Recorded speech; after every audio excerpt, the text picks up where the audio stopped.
This property was a private deal. I bought it off the owner for $291,000 and it's a 5-plex. I offered $291,000, which actually may have been a lot more than I needed to, but at the end of the day, $291,000 for a 5-plex, and this was just last year. I was pretty happy with that. How do you figure out what you're willing to pay, especially with like a private deal where maybe price hasn't even been mentioned by the seller? When we're used to buying properties on realtor.ca or the MLS, it's got that sticker price right there that really kind of indicates probably what they expect. So in this case, I knew that the gross rents at the time were about $2,600 a month. So, you know, in a perfect world, I'd buy it at the 1% rule, but it does have 5 separate meters. So I know that I can offer to pay a little bit less than 1% based on my numbers because I'll be able to charge all the tenants for the hydro. So I ended up paying $291,000 just because I knew that, yeah, the gross rents are about $2,600 a month, but at some point I'd be able to increase those rents to about $5,000 a month. So I'm buying based on potential. This property, all the tenants were in here when I bought it. They all wanted to stay.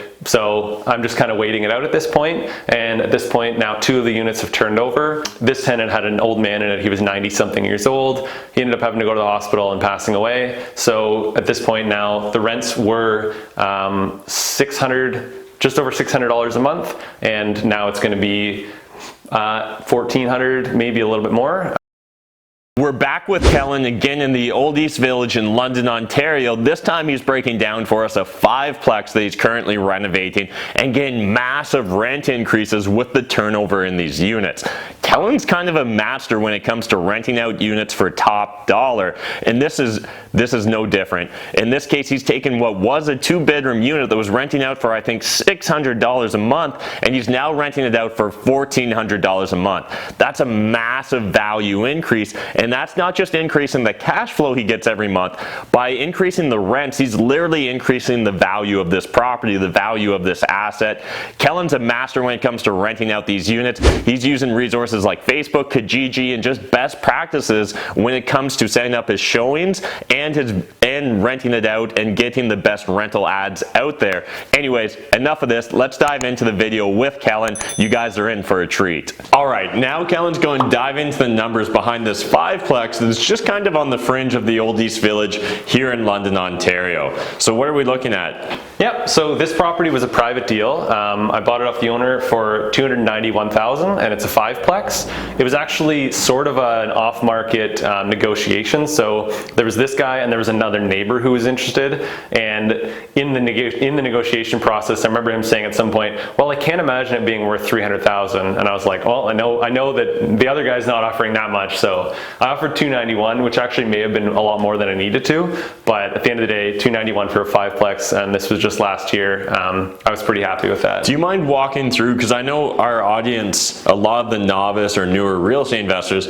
really struggle to figure out, like, how do you figure out what you're willing to pay, especially with like a private deal where maybe price hasn't even been mentioned by the seller. When we're used to buying properties on realtor.ca or the MLS, it's got that sticker price right there that really kind of indicates probably what they expect. Yeah, so you're gonna have to get to know your market. So I love Matt Pichet always talks about this, just specializing in a market. I 100% agree. Everything I own is in London. They're all multifamily. Most of them are actually in a specific neighborhood in London. So I have a really good idea of what these things are worth. And I know when I can buy based on potential and when I can buy based on it currently making money. So in this case, I knew that the gross rents at the time were about $2,600 a month. So, you know, in a perfect world, I'd buy it at the 1% rule, but it does have 5 separate meters. So I know that I can offer to pay a little bit less than 1% based on my numbers because I'll be able to charge all the tenants for the hydro.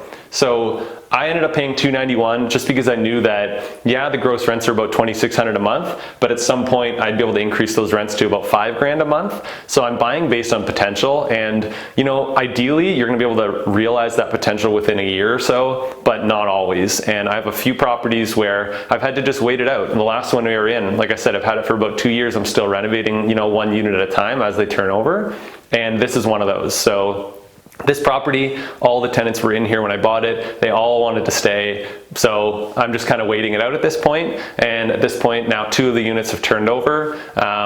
This tenant had an old man in it. He was 90-something years old. He ended up having to go to the hospital and passing away. So at this point now the rents were just over $600 a month. And now it's going to be $1,400, maybe a little bit more, maybe $1,500 or so. It's a nice 2-bedroom unit with a separate meter.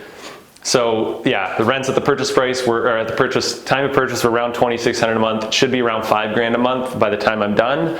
But it may take years, right? You just kind of got to wait it out for tenants to turn over. You can offer cash for keys, of course, and I do that whenever I can. But there's some people that they're settled in, right? They don't want to leave, and some people are just in a place where you don't want to be kicking them out anyway. It's not something they need in their life right now. So move on to the next project, and at some point it'll turn over. Yeah, and so you're at this point in your real estate investing career, Kellan. You know, you've got 30 plus units. You're kind of a market expert, and you're able to really identify what potential rents could be. Yeah. For someone that's just getting into the game, what would you recommend? What sort of research or what sort of resources can they lean on in order to determine what potential rents or someday rents should actually look like? Right. Well, if you're not the market expert, then try and find the market expert would be the best thing to do. If you're in that's going to be your answer. Ask someone who knows, and they'll tell you what you need to know.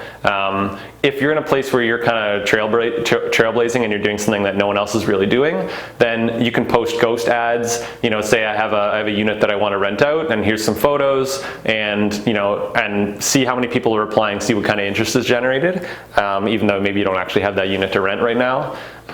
You can do things like look at PadMapper or any of those websites that show rents based on location. Look on Kijiji and Facebook Marketplace or wherever your ads are posted. Get a feel for what people are charging. A lot of people fall behind on that, especially in a rapidly changing environment like we have right now. So people are under renting things by multiple $100s per month, and that has a significant difference in your cash flow and on the property's value. So it's really important to stay on top of what current rents are.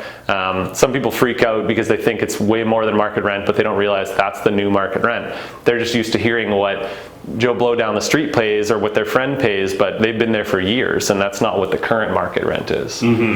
So this property, it was interesting because I bought it and I did a purchase plus improvements. So I knew that I wouldn't be able to actually do a full BRRRR on it, because in order to do that, you got to renovate and rent it out again. And in this case, they're already all rented, and I didn't have a chance to renovate them because tenants are living in it all. So how do you get your money out? Well, you can structure it with cash back on closing and things like that with sellers, but in this case, I ended up offering it, or ended up buying it and doing a purchase plus improvements. So I'll show you during the tour, but I try to do kind of the bare minimum in order to get that full amount out. So maybe you have an expectation that your renovation is going to be around $40,000, and when you're done, maybe it only ended up costing you 10 or so, but the bank comes back in, they see the work that was done, and they're happy to forward you that 40 grand. So in this case, I was able to just renovate the kitchen, replace some toilets, some things that are actually useful for me to do, and paint the hallways, that kind of stuff, and then get that money back out of the property.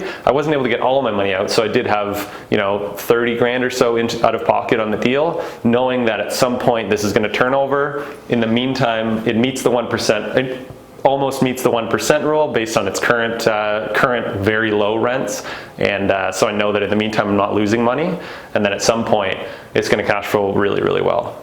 And so when do you decide is the right time to go back and refinance on a property or a project like this? So a lot of people are going to do it based on their current cash position. It's not necessarily just about what that property is doing at the time. If you don't need the capital right now, then there's no need to refinance. Or maybe you come across a lender that just seems to work well with you, and you're on a roll with them, so maybe now's the time to refinance. In a perfect world, if you laid things out, you'd have all your rents now are maxed out, you've gotten the place clean, you've got everything looking good. At that point, ideally you refinance, but it's going to be based on your personal situation, based on your income, based on what the market's doing at the time. So yeah, it's going to be very situational. All right, now Kellan's going to give us a tour of his 5-plex here in the Old East Village in London, Ontario. I'm really excited to check out the interior. They've been working on it a while, kind of halfway through the renos, maybe a bit further? Yeah, probably about 70% or so. Awesome. So what are we looking at in this unit? So right now we got an entryway there. If you turn around, we got we have an entryway closet here, and there's a closet that we're framing up as well on the other side for one of the bedrooms, just so they have a nice closet there and a mudroom. And then when we come into the main area. This is just typical living room. I do the same paint that I do everywhere. We kept this textured ceiling just because it's simpler, painted it white. You know, just kind of paint these up to make them look cute. Kept the existing baseboards. We're gonna do vinyl plank flooring throughout, and then we're gonna do shoe molding around on the corners. So I don't like to use corner round anymore. I find it looks a little, I don't know, not that nice. So I tend to do shoe molding, which looks a little bit better. But once again, lots of natural light in this unit. But yeah, we ripped up the carpet, vinyl plank throughout, and then we got bedroom over here.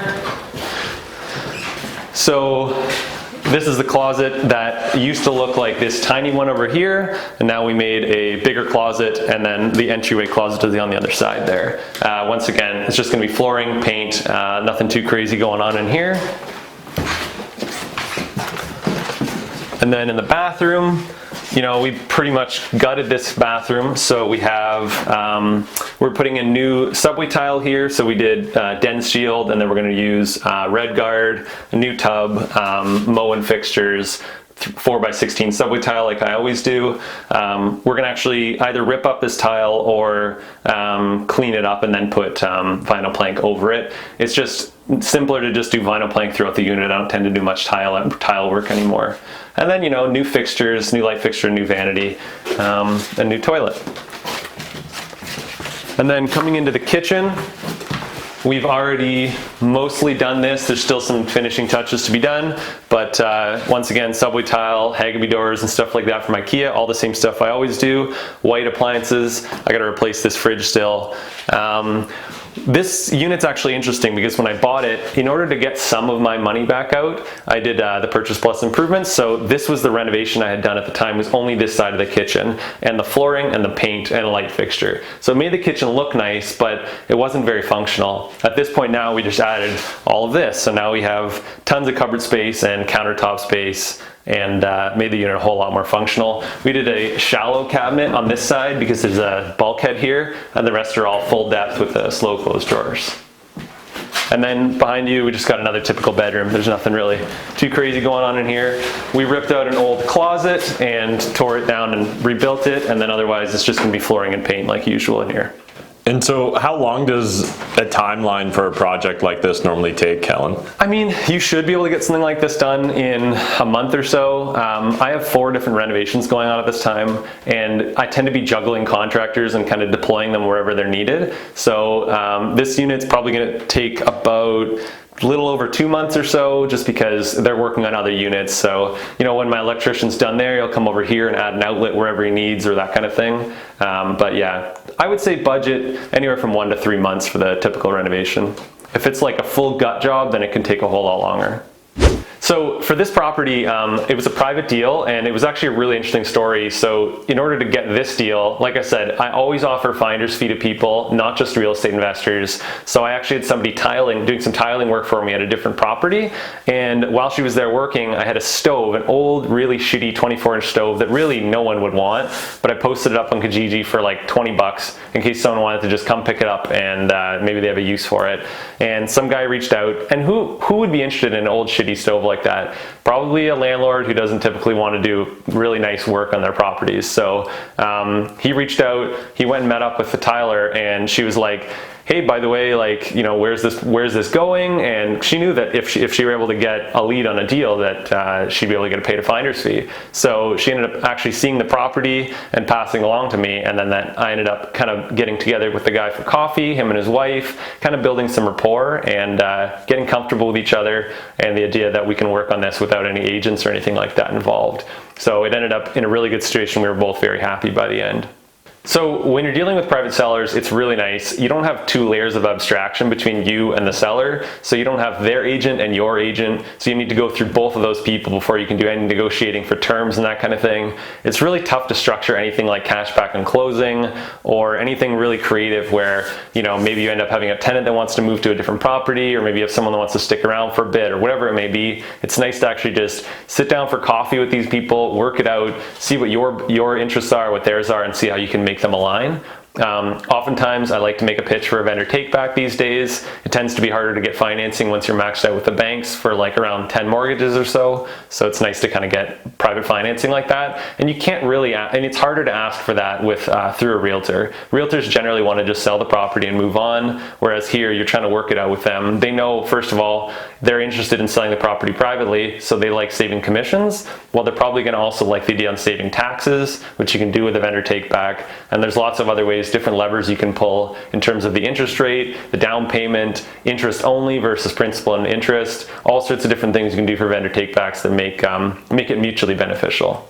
So we're in another unit in my 5-plex, and it's not pretty currently. It's actually not one of my major focuses right now. So I like to keep my contractors as busy as I can, and at the time right now my demo guys were not working on anything for me, so I was like, well, I got another unit you can get started on. So we started the demo in here. The tenant here was paying $416. Now that he's moved out, it's going to be about $800 when we're done because it's a bachelor unit. So far we've kind of gutted most of the cabinets from the kitchen. Luckily we're going to be able to keep a lot of the walls, but we'll have to use some TSP to scrub down all of the nicotine off the walls and get it painted up nicely. You know, once we get this done here, we're going to have there's a fridge in the way, but we're going to get the subway tile, or like get this all ripped off and do subway tile like we always do. It'll be a nice big kitchen with a dining area. And then if we step into the bathroom, hello. So we have, we gutted this one mostly so far. There's still a bit more, but you can see the old roof line is actually here. So you can see, well, you can see shingles from the old roof right here. And we got to raise up this so that you can actually walk into the bathroom without hitting your head. We're going to gut this flooring out, including this raised section, so that we can have just a flush floor. We're going to have a tub with, actually I'll just do a stand-up shower with subway tile, either here or maybe along the back wall. And then just make sure that everything's well insulated and everything before we drywall it. And then behind you we've got an old closet that used to be leading into, well, it was like a closet that was like really difficult to access from the bathroom. So we ended up taking that wall out, and I'll show you over here. So this is clearly just under demo right now, but this is the main living space slash bedroom area. Once again, a really small bachelor unit. And we took this wall out here because it's the same thing on this side. Behind it is a knee wall, so it's all just angled. So we're gonna be able to have space to be able to, you know, put a bed in there and still have a living space available as well. But it's just gonna be scrub the nicotine off the walls, frame things up a little bit, and paint and flooring, nothing too crazy in here. Make sure that all the electrical and plumbing are updated while we're at it. Thanks again to Kellan for taking the time to break down the numbers on this 5-plex. I'd love to hear, how do you guys go about renting out your properties and your units for the top dollar in your market? Are you posting on Facebook Marketplace like Kellan? Are you really crafting the perfect rental ad? Are you scheduling your viewings in batches so that you create a sense of urgency and some competition when people come view your property?